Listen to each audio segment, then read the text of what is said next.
Donald Trump's first foray into Middle East policy was marked by a significant departure from the established norms. His administration's approach was characterized by a bold and often controversial stance that sought to redefine America's role in the region.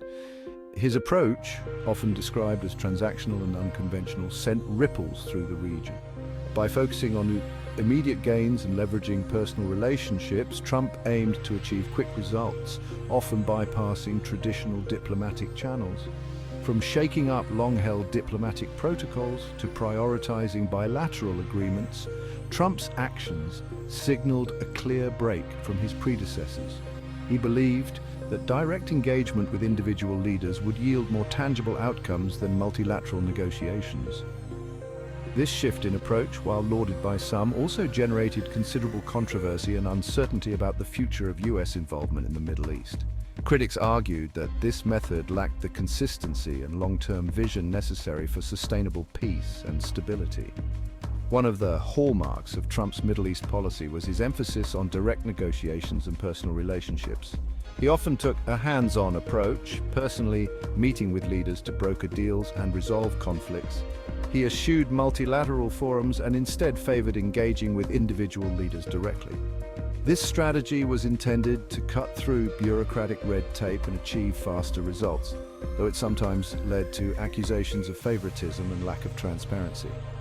This approach, while effective in some cases, also raised concerns about transparency and accountability. Critics pointed out that bypassing established diplomatic channels could lead to decisions that were not fully vetted or in the best interest of all parties involved. Critics argued that Trump's personal relationships with certain leaders, such as Saudi Arabia's Crown Prince Mohammed bin Salman, clouded his judgment on crucial issues like human rights. The murder of journalist Jamal Khashoggi, for instance, brought significant scrutiny to Trump's close ties with the Saudi leadership. Despite the controversies, Trump's Middle East policy did yield some notable achievements. His administration's efforts led to several groundbreaking agreements and initiatives that reshaped the regional landscape. The Abraham Accords, a series of normalization agreements between Israel and several Arab states, were hailed as a historic breakthrough. These accords marked a significant step towards peace and cooperation in a region long plagued by conflict.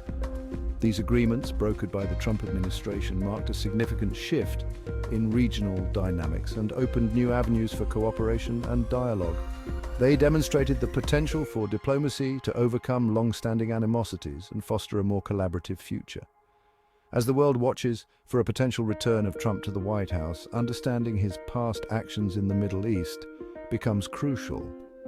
His previous term offers insights into how he might approach the region if given another opportunity. His legacy in the region is complex and multifaceted, marked by both successes and failures. While some of his initiatives brought about positive change, others left lingering questions and challenges that future administrations will need to address. Only time will tell how his potential second term might further reshape the intricate geopolitical landscape of the Middle East. The region remains a focal point of global politics, and any shifts in US policy will have far-reaching implications. Donald Trump's relationship with Israel has been a defining feature of his Middle East policy. From the very beginning of his presidency, Trump made it clear that he intended to strengthen the US-Israel alliance, a move that resonated deeply with his base and key political supporters.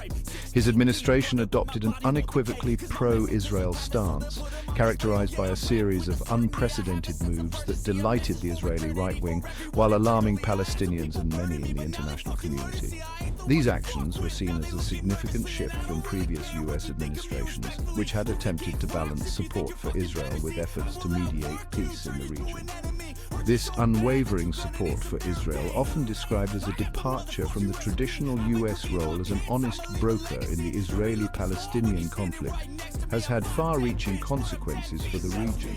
Critics argue that this approach has exacerbated tensions and made the prospect of a peaceful resolution even more remote. One of the most consequential decisions taken by the Trump administration was the recognition of Jerusalem as the capital of Israel and the subsequent relocation of the US Embassy from Tel Aviv to Jerusalem.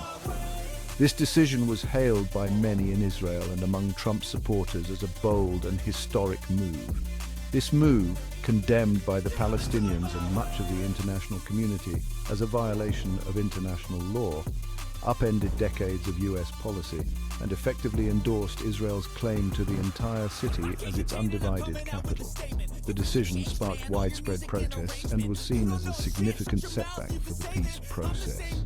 The Trump administration also broke with precedent by recognizing Israeli sovereignty over the Golan Heights, a strategic plateau captured from Syria in the 1967 Six-Day War. This move was seen as a significant political victory for Israeli Prime Minister Benjamin Netanyahu. This decision, widely seen as a reward to Israeli Prime Minister Benjamin Netanyahu, further solidified the US-Israel alliance but drew sharp criticism for undermining international law and emboldening Israeli settlement expansion in occupied territories. Critics argue that this move has further complicated the already volatile situation in the region.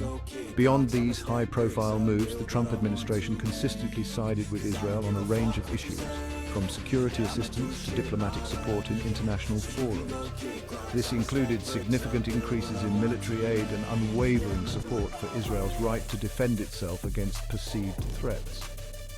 This unwavering support for Israel, while welcomed by the Israeli government, has been accused of further entrenching the existing power imbalance between Israel and the Palestinians and diminishing the prospects for a negotiated two-state solution. Many analysts believe that this approach has made it more difficult to achieve a lasting peace in the region. As Trump eyes a potential return to power, his past actions on Israel suggest a continuation of his staunchly pro-Israel policies. His supporters argue that this approach is necessary to ensure the security and stability of Israel, while critics warn that it could lead to further conflict and instability in the region. This approach, while reaffirming the US-Israel alliance, could further inflame tensions with the Palestinians and complicate efforts to achieve a lasting peace in the region. The future of US policy in the Middle East remains uncertain, but Trump's legacy will undoubtedly continue to influence the dynamics of the Israeli-Palestinian conflict for years to come. The Trump administration's approach towards the Palestinians stood in stark contrast to its close ties with Israel. This stark contrast was evident in the administration's policies and actions, which consistently favored Israeli interests while sidelining Palestinian concerns. Palestinian leadership faced a significant shift in US policy, marked by a drastic reduction in aid and a distinct cooling of diplomatic relations. The relocation of the US embassy to Jerusalem was a symbolic move that further strained relations, signaling a clear alignment with Israeli claims over the city. This approach, seen by many as a punitive measure aimed at pressuring the Palestinians into accepting US-led peace initiatives, had significant humanitarian and political ramifications. The reduction in aid not only affected governmental functions but also had a direct impact on the daily lives of Palestinians, many of whom rely on international assistance for basic needs. One of the most impactful decisions taken by the Trump administration was the decision to cut off virtually all US financial assistance to the Palestinians. This included funds that were crucial for maintaining infrastructure, healthcare, and education systems in the Palestinian territories. This included funding for humanitarian aid, development projects, and security cooperation.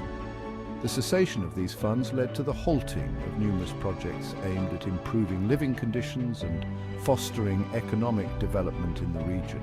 The move, which reversed decades of US support for the Palestinians, was justified by the administration as a response to the Palestinian Authority's refusal to engage in peace talks and its continued payments to families of Palestinians killed or imprisoned by Israel. This policy was controversial, as it was seen by many as an attempt to coerce the Palestinian leadership into compliance. The Trump administration also shuttered the Palestinian Liberation Organization's PLO mission in Washington, D.C., further downgrading diplomatic relations. This closure was a significant blow to Palestinian diplomatic efforts, as it removed a key platform for dialogue and negotiation with the US government. This move, combined with the aid cuts, effectively severed most official channels of communication between the US and the Palestinian leadership. The lack of dialogue exacerbated tensions and made it more difficult to address ongoing issues and conflicts in the region.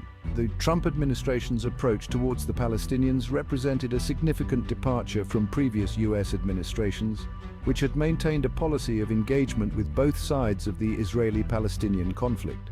Historically, US presidents have sought to mediate and facilitate peace talks, recognizing the importance of a balanced approach.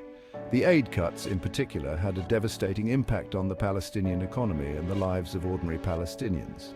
Unemployment rates soared and many families struggled to make ends meet as economic opportunities dwindled. The Palestinian Authority, heavily reliant on foreign aid, was forced to implement austerity measures, leading to salary cuts and a decline in public services. These measures sparked protests and further unrest as the population grappled with the harsh realities of reduced support. The humanitarian situation in the Gaza Strip, already dire due to an Israeli blockade, further deteriorated. The blockade, combined with the aid cuts, created a perfect storm of hardship, leaving many without access to essential services and supplies. The Trump administration's approach towards the Palestinians was widely criticized for undermining the prospects for peace and exacerbating the humanitarian crisis in the Palestinian territories. Humanitarian organizations and international bodies voiced their concerns, highlighting the increased suffering and instability caused by these policies. Critics argued that the administration's actions only served to further marginalize the Palestinians and embolden the Israeli right wing. This shift in dynamics made the prospect of a negotiated peace settlement even more remote, as hardline positions on both sides became more entrenched. As Trump considers a return to the White House, his past policies towards the Palestinians suggest a continuation of his hardline approach, which could have further destabilizing consequences for the region. The potential for renewed tensions and conflict looms large, as the international community watches closely to see how future US policies will shape the Israeli-Palestinian landscape.